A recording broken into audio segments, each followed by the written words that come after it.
Well, hello, everyone. Welcome to this special episode of the Powerhouse podcast. We are so honored today to have Miss America 2020, Camille Schrier, with us on the podcast. So thank you so much, Camille, for being with us today.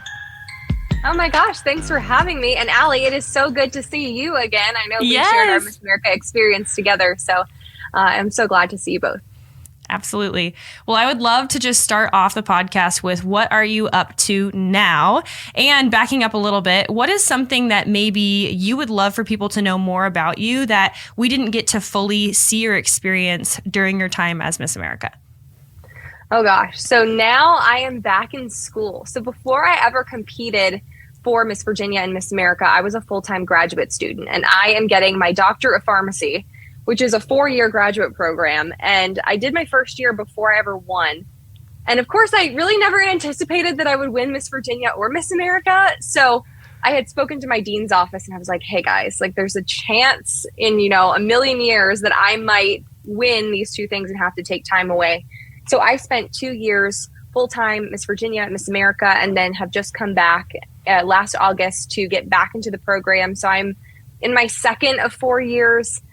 And I try to remind myself that I pay for the kind of torture that I am, experiencing every day, because it is so hard. The quantity of information, the difficulty of the information is just beyond what I've ever experienced in my education thus far. And I did 5 years, 2 undergraduate degrees, and gosh, this takes the cake. But I'll tell you, I'm very grateful to be back into that experience. And after spending 2.5 years as a title holder, kind of, consecutively being Miss Virginia for 6 months, Miss America for relatively 2 years.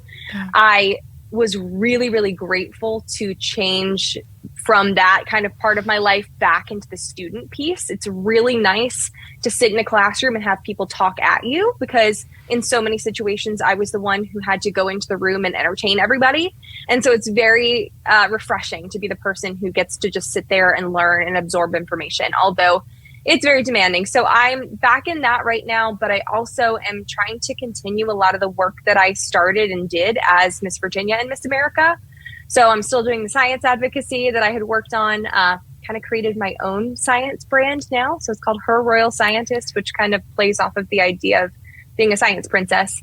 And I still do a lot of advocacy with drug safety and mind your meds. And that's something that I hope to continue to do. And that all started from pharmacy. So it's just kind of a little bit of a full circle moment for me to kind of get back into just being Camille. And that's been a really beautiful transition to say, like, hey, I got to do all these really cool things in my time as a title holder. And now I'm going to do all those things as Camille, and I'm going to continue them, because you don't necessarily need a crown to be able to do all of these incredible things in advocacy in our lives. But that gave me such a great platform. And now I don't want to waste that. I want to use that and continue to be able to use it. So that's just a little bit of what I'm doing right now. And gosh, something that people wouldn't necessarily know about. That's a little bit hard. I would say I try to be really transparent on social media. So I hope that people really get to know me from what I do, but I still could be better at it, as I'm sure a lot of us could be. I think that people don't necessarily recognize how much my rare disease affects me. And I've talked about it a little bit. I have something called Ehlers-Danlos syndrome, and I've had it like my whole life. It's a genetic condition. And I learned about it. I learned that I had it in 2007. So I was 11 at that point. And it never really affected me that much. But the older I've gotten, the more it has become kind of a challenge in my life. It was a challenge during my time as Miss America, and I can touch on that too. But I struggle with chronic pain, fatigue, brain fog, dizziness, vertigo, fluctuations in my blood pressure and heart rate constantly, injuries. I'm in physical therapy every single week just to get my pain under control. Wow. And being Miss America exacerbated a lot of those things and made me question if I could even really do the job of Miss America before I went. And so of course you get there, right? And you want to compete and you want to win, but in the back of your mind, sometimes you're like, can I do this? And for me, it was like, I knew I could do it mentally. I knew that I could execute the position, but I was worried about how my body would physically be able to handle it. And I think that COVID was a blessing in a way, because it allowed me to be able to do my job remotely a lot of the time. And so it became a lot healthier for my body. So that's just a little bit of like a background on who I am and kind of what I go through. But gosh, it's been a crazy 2.5 years, which is way longer than any title holder should ever be a title holder. Well, you're just out to break records and set them too, which obviously we love about you too. But I think that's just so powerful, like that part of your story. And a lot of people don't get to hear that perspective because they just see the perfection of social media, or they just see the result of you at a benefit or an event and speaking to everybody. And they're like, wow, that girl, her life must be perfect. And she's got everything together. Like, that's just the perception. So first of all, thank you for allowing us to see behind the curtain and be vulnerable with the people listening or watching to this, because unless you were willing to share that you had a chronic illness, no one would even know, because you're beautiful, you're talented, you're accomplished, and you're Miss America. And so thank you for allowing us into that part of your life. But I'd love for you to dive a little bit deeper into like the strategies of how you actually manage that, because I know people deal with life, right? There's highs and lows, whether people have a chronic illness, they have just stuff going on, they're trying to accomplish a big goal, they have family issues, relationship issues, like life is hard. It really is. So being someone of such a high caliber like you are, and very accomplishments driven, have a lot going on. In public. How did you manage all of that? Are there strategies or tips or techniques that you have used? You leaned on? Walk us through part of that process a little bit. Great question. That's been a challenge, and it's hard sometimes to manage it. And I kind of go through two different things. So I've struggled with mental health problems throughout my life, and I struggle with kind of the chronic physical problems that I go through. So I have a lot of what I like to call invisible illnesses. Yeah. And I think a lot of us can empathize with that. And there's many people that you come across in your day-to-day life that have stuff going on that you have no idea, because they don't look sick. They don't look like they're having a problem. They look happy. They don't, like, you think of like Chesley Christ. I bring that up because she's the perfect example of someone that you would look at and say, this girl has the perfect life. She seems to be so happy and not struggling with anything. And then we see her really face the consequences of what she was dealing with inside. And I think I really empathize with that, because that's kind of how I feel sometimes, in the sense that I have a lot going on that no one necessarily would know about. And that's why I try to talk about it, because I want other people to recognize that I'm not perfect, that all of us have stuff that we're going through. So for me, in terms of managing it, I try to be proactive. That's been one of the biggest ways that I can successfully control the symptoms and really consequences of all the things that I go through. And when I say proactively, I mean not letting myself get to a point of physical or mental crisis, and figuring out how I can recognize what I'm going through and then make a direct change to keep that from progressing or to prevent that from happening. So for me, in terms of like my body, I need rest. Number one. I don't know, Allie, if you ever saw me sleeping under the tables at Miss America in the dressing room. Oh, yeah. I brought a pillow and a blanket. I sleep all the time. And when I say I sleep all the time, I sleep like 8 hours a night. And then I typically will take a nap during the day just to revitalize my energy. So I have a lot of fatigue that goes along with what I have. And my body just sometimes needs to be like kind of horizontal and lay down for a minute so gravity doesn't affect me so much. So getting enough rest, drinking, which sounds like, okay, everyone's supposed to do that. But when you have a chronic disease and you don't do those typical things, you might feel the implications a little bit more. I mention this because the job of Miss America is not conducive to rest or any type of stability or eating normal foods, because you're always on the road, and like you're in hotels and you're ordering room service and you don't necessarily get to sleep a lot. So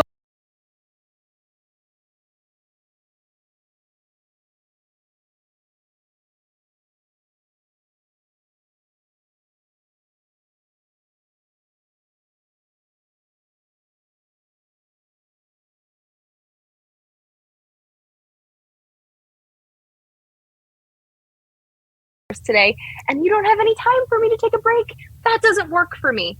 And ultimately just speaking up and saying, hey, you know, this doesn't work for me. I need a break here for this amount of time, and I need a break for lunch, and I need to do this, instead of just doing what everyone tells you to do at every single point. I think sometimes when you get into these positions of, you know, being a title holder, you kind of feel like you have to do everything everyone tells you to do because you're supposed to do the job a certain way. And I had to do the job a different way. And that was okay. It didn't diminish what with the impact that I made was, I ultimately needed to take care of myself first. And then that allowed me to be able to go out and do my job better. But I'll tell you, there are some days that I just feel absolutely terrible and I still had to just go out and do my job. And some days I felt like I couldn't really form words because I was kind of in a brain fog, or I was overtired, or I was dehydrated, or, I just wasn't feeling well. And I just had to kind of push through that in a way, but that's kind of been my whole life too. So those become difficulties in what I do. I didn't struggle with as much chronic pain during my time as Miss America as I do now as a student. And I think that might just be a change in lifestyle.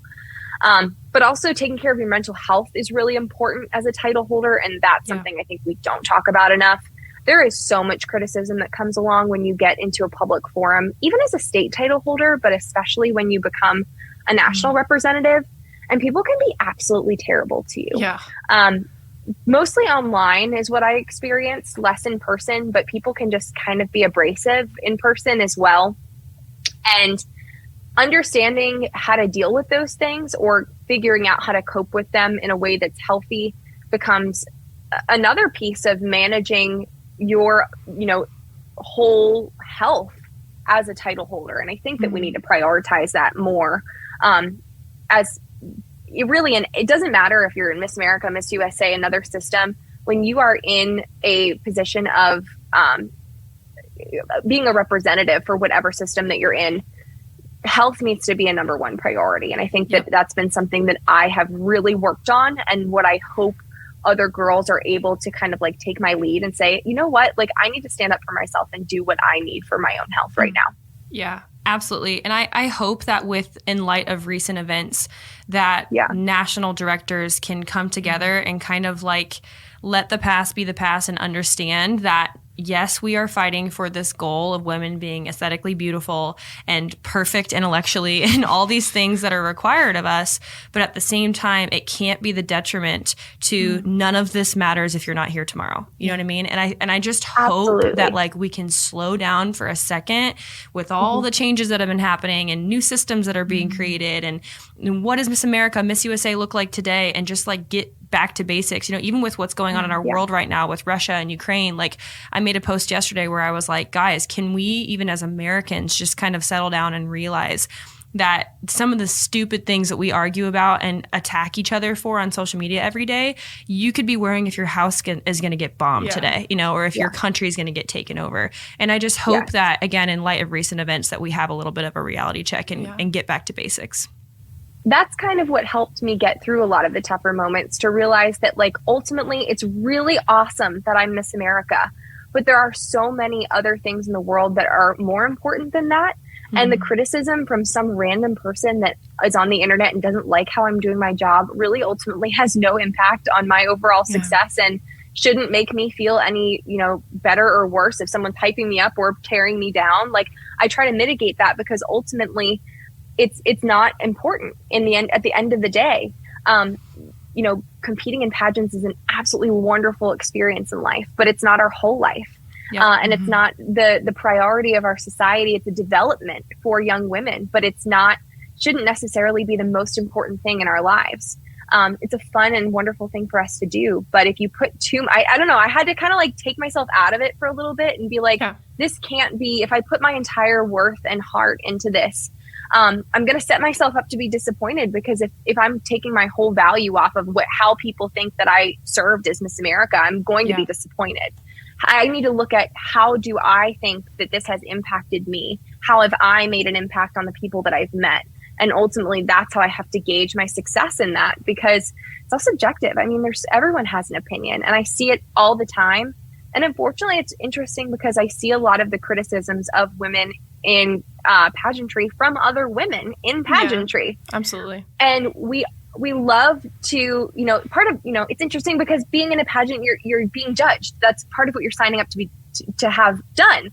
And so we like to judge each other in a way. And I think that we need to get better at supporting one another and supporting each other's differences, and recognizing that what makes us unique is what makes us special, and not necessarily to tear other women down because they don't fit the mold. Because I didn't fit the mold at all.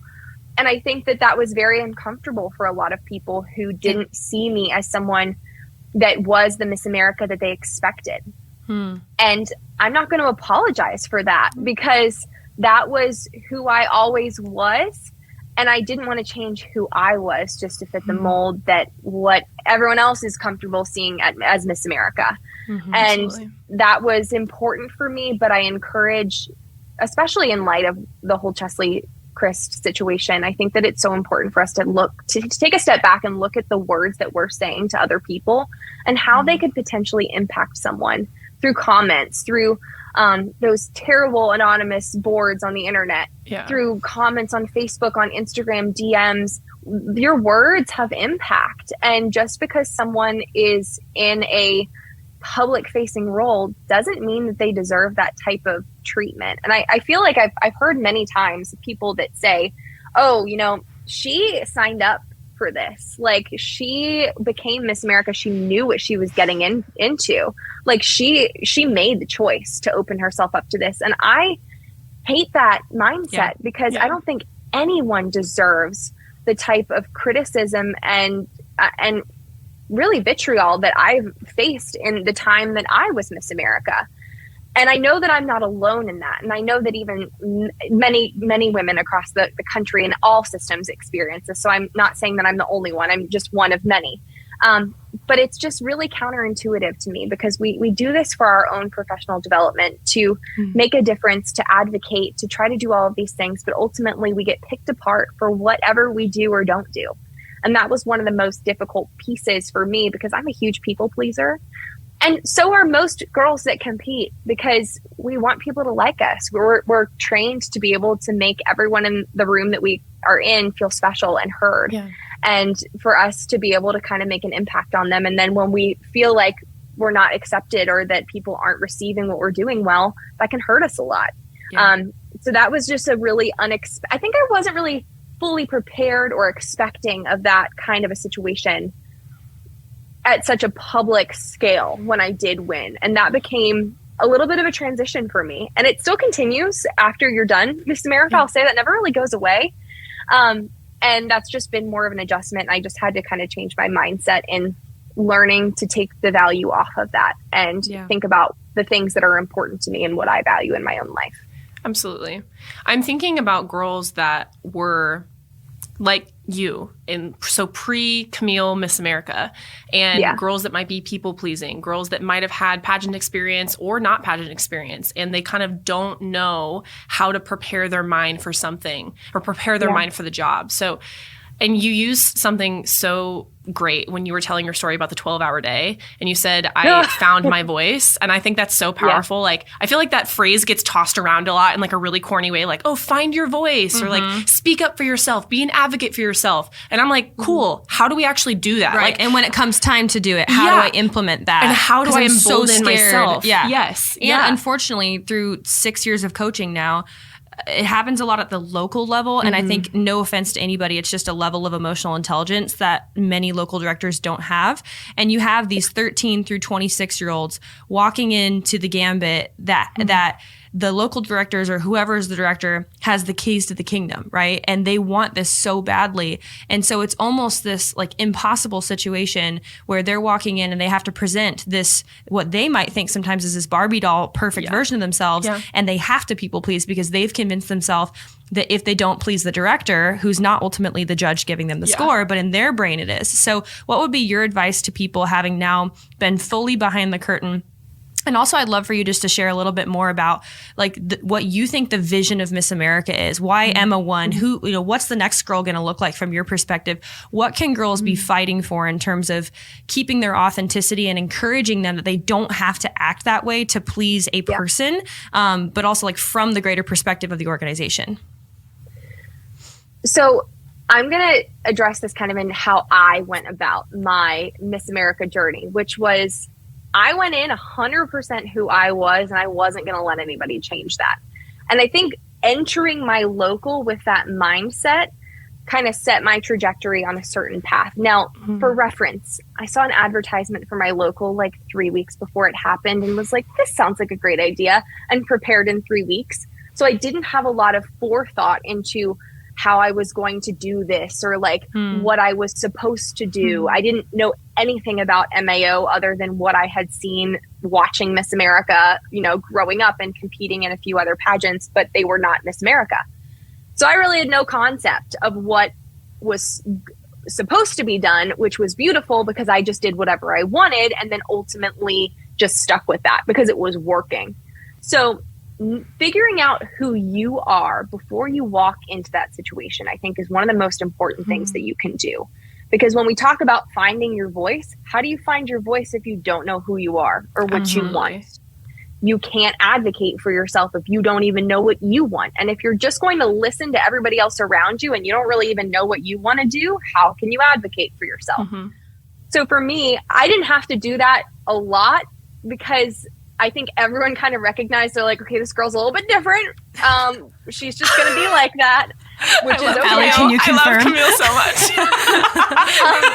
So, I mean, there were certain situations in terms of what I was wearing, the way I was going to do my demonstration, certain things that people wanted to change.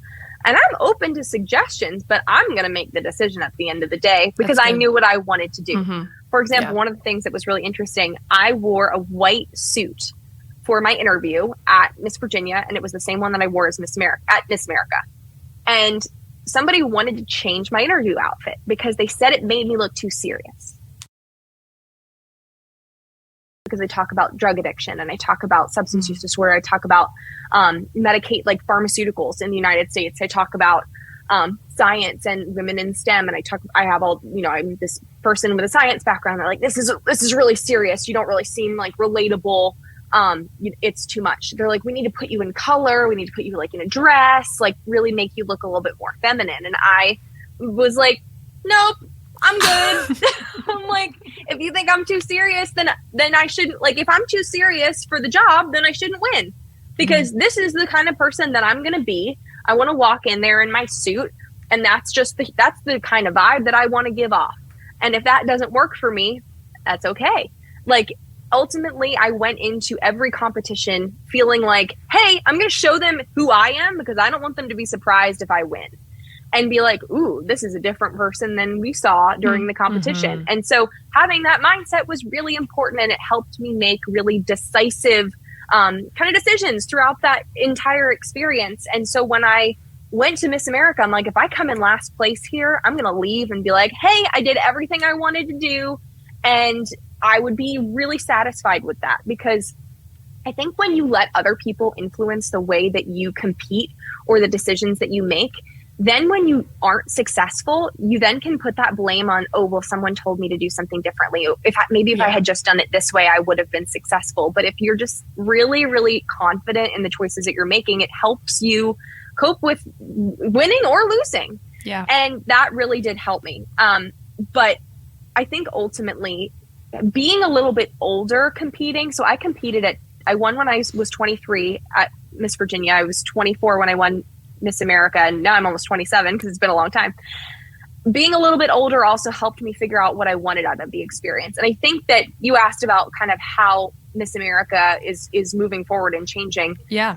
I heard what they were saying and like, we want someone who has a business plan of what they want to do. Someone who's going to be able to lead this themselves and really come in and be an authentic version of what a woman in this country looks like right now. And ultimately, I don't know if I'm like, you know, not everyone's going to be like me. And I recognize that. And it's hard to be like, represent everyone because everyone is different and unique in their own way. But for me, what I tried to incorporate in everything that I did was being yourself. And I talked about this a lot in schools. And of course, it's like, okay, we get it. Be yourself. We hear that all the time. But I come in and I talk about science, but I talk about why it's totally okay if you don't like science. Yeah. Like, I like science because I like all of these things, but what do you like? What are your talents? I want to know what your talent is. You're a musician? That's so cool. I wish I could do that. Like, embracing the skills that you have and then learning how to use them for your own success. So I have skills in science And I use those in a way to help me be successful. So what are your skills and how can you use them? And I know that's kind of like an elementary way to express it, but understanding that as successful young women in this country, we have to figure out what makes us unique and embrace that and put that in the forefront. And that's what I wanted to express. And I think that that's what I see Miss America as doing, not necessarily being the cookie cutter girl that we all, you know, imagine it isn't necessarily attainable. Miss America is an attainable figure to me. And I think that that was something that was really important to me, to be someone that you could look at and relate to and feel like, hey, she kind of looks like me. She kind of sounds like me. I feel like maybe I could be Miss America. And I feel like Emma kind of gives that same expression. She was very authentic in the way that she talked about her experience with ADHD and dermatillomania and shared her story. She also wore a white suit. I was like, girl, I like you. But she was very natural and authentic. And I felt like many girls could relate to her. And that's what I've always loved about Miss America, is that woman can make you feel like you can be Miss America. And I think that that's really the extraordinary part of what Miss America has become. And I particularly was really excited about moving away from body image, because that's something that I have struggled with so deeply. I struggled with an eating disorder, and I never wanted to feel like I had to change my body to earn that job. And I didn't ever want any girl that I encountered to look at me and feel like she had to change herself because of anything in this world, and that she was enough in whatever body she was in right then, that she was worthy. And that was so important to me, to be able to just walk in there in whatever form I was in and feel like I was going to be judged off of the words that I was saying and the authenticity that I brought and what I wanted to do with the role. And so I hope that that really does continue, because the skills that I got from Miss America, I mean, a lot of people don't understand. Now, you both understand, but a lot of people in this world we know do not understand the value of what we do. In terms of the professional development, I talk about it being a 2-year internship. I mean, I literally got paid in scholarships and a salary to do work in my own field. I did so much with the pharmacy community and with drug and alcohol abuse in this country and science, and have so many connections. And it was so invaluable to me. And, you know, I go back to school. We talked about I'm back in school now, and my CV looks so much different than all of my friends. And it's put me leaps and bounds ahead. It gave me 2 years of work experience. So when I do go get my first job, when I'm 30, I will have lots of experience behind my belt. And I think that that was also because I did it in a way that expressed who I was. And I would also say to anyone who's thinking about competing in a local or a state competition, I really encourage you to shape your social impact initiative to something that's career related to you, if that feels right, because it gives you the opportunity to get direct experience in whatever you want to do long term through competing. And it became a really easy way for me to do advocacy and outreach in my own space that was really relatable to what I want to do long term. And so now I have these really relevant pieces of experience on my resume and my CV that make me a very different candidate. So I would say that I'm glad I did that. I didn't really think of that beforehand. I just, you know, my place of, or my kind of what I'm studying and what I wanted to advocate for just happened to be related. But if you can intentionally figure out a way to bring those together, it can be really beneficial long term. That's awesome. Yeah. I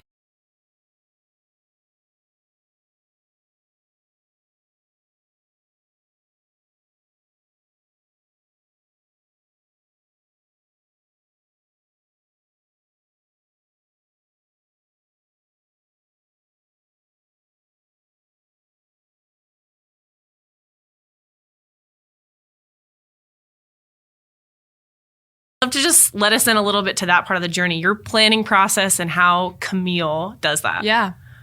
I think there's less, there's a lot of planning into how the demo is going to go on stage, but there's less like strategic planning than you would think. It started as just like, this is what I want to do. I'm really passionate about that. That was kind of like the Miss Virginia level. And I was like, I'm going to go blow stuff up and see how it works. And the reason that a lot of this happened in terms of like Kelly Clarkson was through social media. So that video ended up getting posted on social media and it kind of went viral. There's one, I think it's from Brute Media that posted it. I think it has like over 10 million views or something ridiculous, because people were like, this is very confusing. And it was very entertaining to a lot of people to watch this in like a pageant space. So the Miss Virginia organization got an outreach from the Kelly Clarkson show, which was just starting at the time that I had won. And I remember MC Gravely from Miss Virginia we were at Miss America's Outstanding Teen, and he's like, the Kelly Clarkson show called. And I was like, really? I'm like, I didn't know she had a show. And he's like, it's new. They want you to be on the first week. And that was just incredible. And a lot of it went through social media because people share things and people were excited. And so the photos and videos ended up kind of circulating through the internet, and people were excited by it. That was how a lot of the media that I got as Miss Virginia came about. I was on a lot of national talk shows or really morning shows like news when I won Miss Virginia. And it was just kind of a whirlwind for me. I never expected that it would become as exciting for people as it did. So a lot of that just came kind of as word of mouth. But as Miss America, of course, it becomes a very through the Miss America organization. So a lot of the events, I think either my booking manager found or people reached out. One of them was really cool because there was a princess from Iraq that reached out to us to have me come and speak at the UN.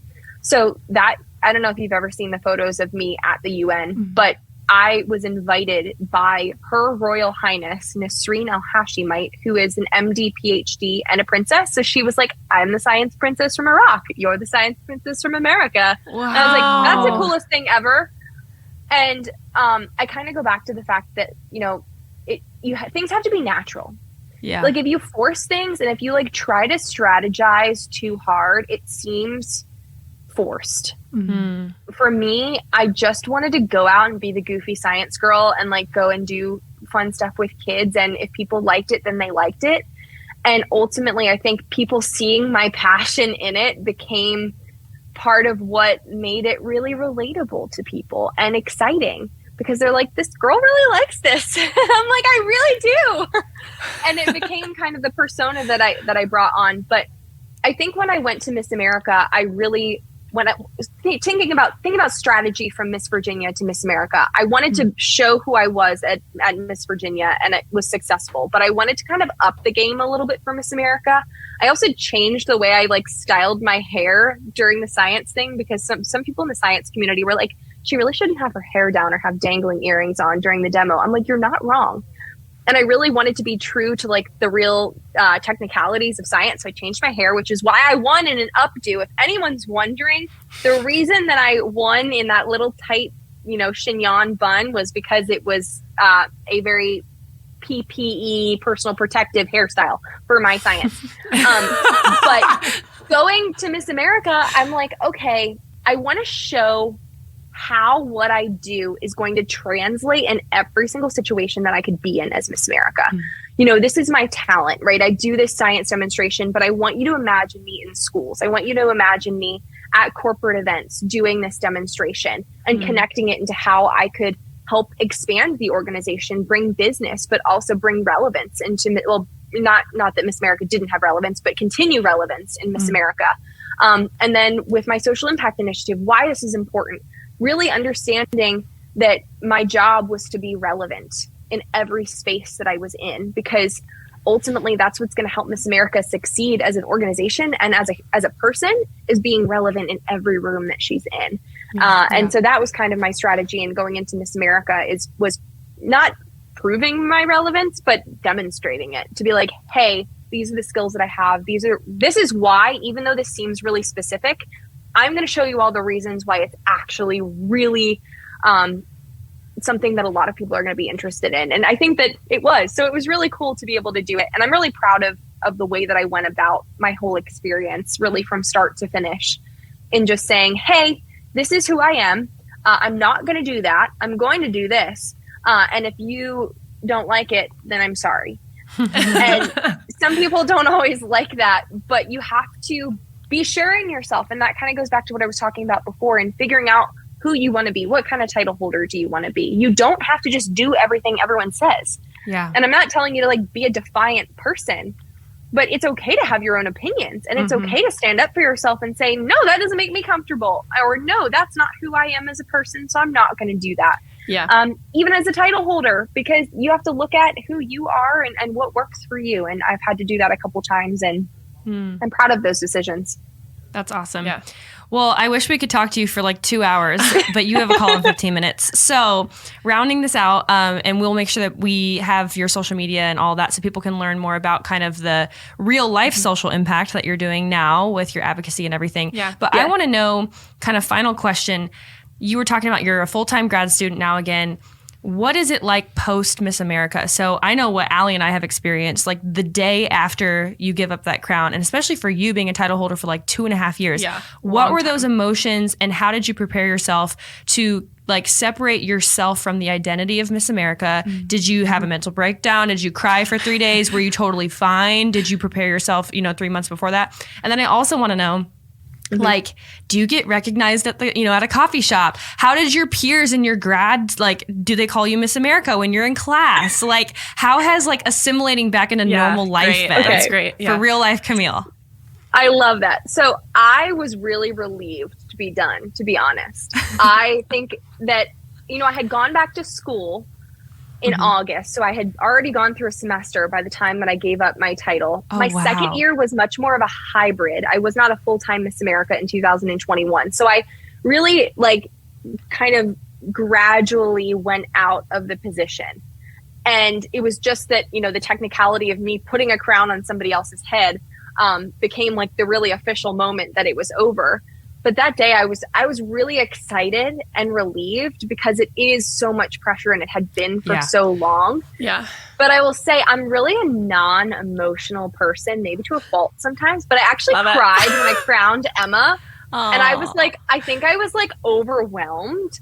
And I don't usually get that overwhelmed. And I'm like, oh my gosh, I hope these pictures, you can't tell that I'm crying. You can't.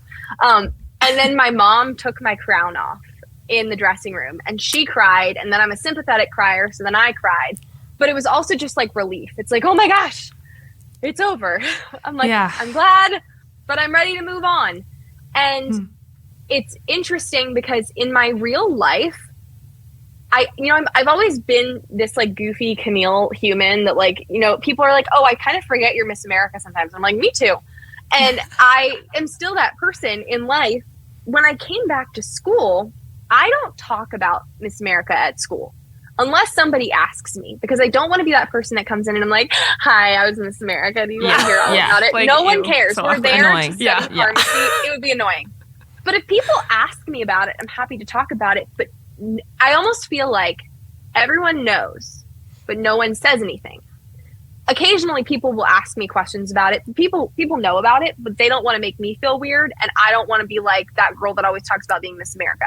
Yeah. So I have had plenty of conversations with my peers about it, but no one has made me feel uncomfortable. And I think that people are trying to mitigate because they don't want me to feel like they're all fangirling. And I don't think a lot of people do. I think they recognize that I'm just a normal human like they are. And I come in and I look like a half dead animal on test days too. We all look like that. And so we're just humans, and we're all in the same classes. But I will say my professors, I think, have been really interested to have me back in their classes. I spoke to the whole medical center at VCU, which is where I go to school. Yeah. Wow. As Miss America, to the health system. And so a lot of them were there. So I'm giving a lecture to them.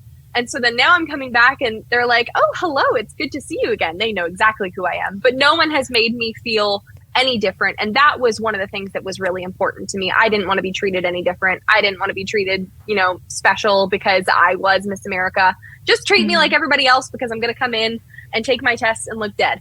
So that's really my day-to-day experience. No one knows me in real life. I think I've only ever gotten recognized maybe once or twice in the whole experience.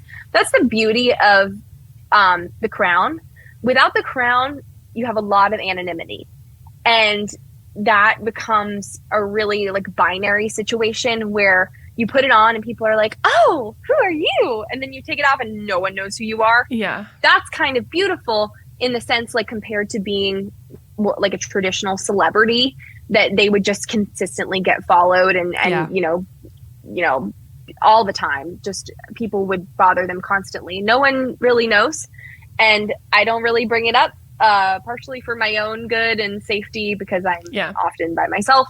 But because it's not the whole piece of who I am. So I happily share my experiences with it, but I have a lot more that I can offer too outside of that. And I don't want that to be my whole identity. And so I think that kind of going back to like, did I have a mental breakdown? I think my identity was always equally balanced between being myself and serving as Miss America. And I did not ever put my whole identity in that role. It's beautiful. So when I came out of it, I was like, hey, I'm still Camille and I'm really excited to be Camille. And I got to do this and I'm happy to share about it and think of all the cool things that, this brought me in the last 2 years. But I also have a lot of things that I can offer to you without a crown on. Mm-hmm. And remembering that you have those skills is how you can effectively transition back into a really successful, normal, professional life, but also reap the benefits of the fact that you got to do this.